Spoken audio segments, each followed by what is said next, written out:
Hello, welcome to another Rogue Loop video.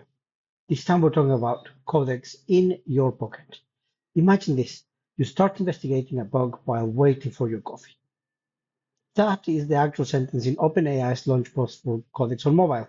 And before we mock it, let's just read it again, because buried in the latest old little vignette is a quiet admission that nobody at OpenAI wants to say out loud. The headline is that Codex is now in the ChatGPT mobile app.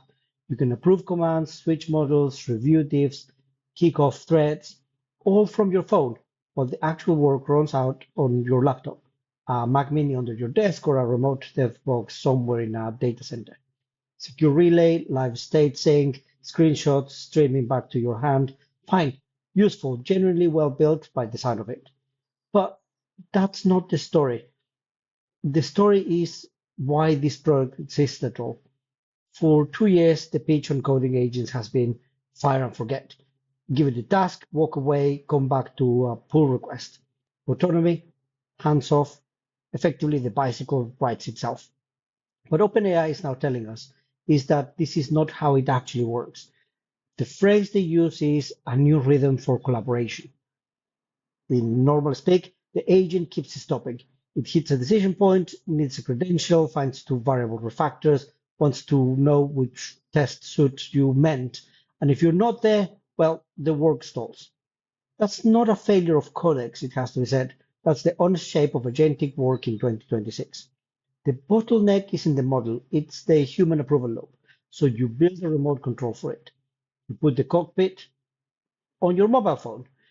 The launch copy keeps reaching for these little life moments. The coffee queue, the commute, the walk where you have an idea. It reads like lifestyle marketing, but it's actually a confession about latency, in my view. Every minute Codex waits for you, it's a minute of capital sitting idle. If you are a solo dev, that's annoying.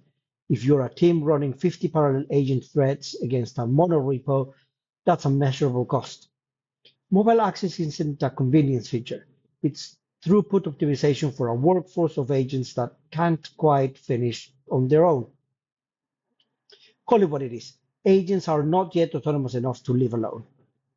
So we extend the leash.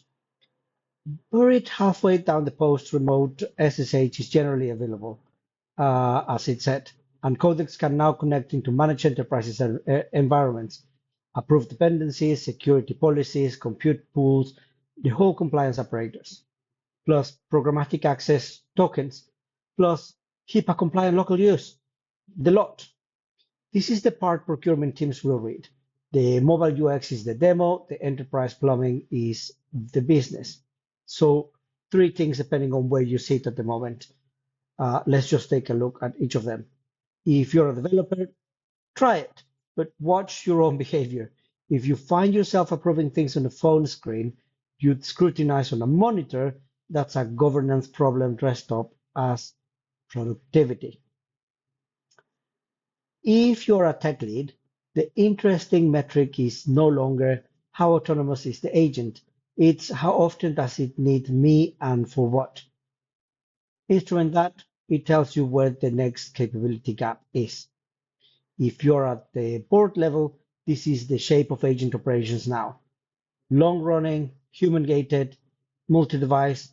Plan your security audit and approval workflow around that, not around the autonomy fantasy. The smartest agent in the world is still waiting for someone to tap yes. Now, it just taps you on the shoulder instead of your desk.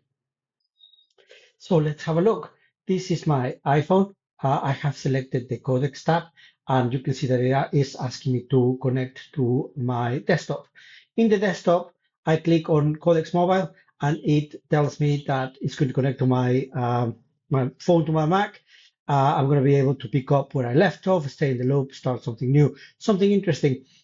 Read the footprint. Codex will access your desktop files, apps, and browser to complete tasks you sent from your phone.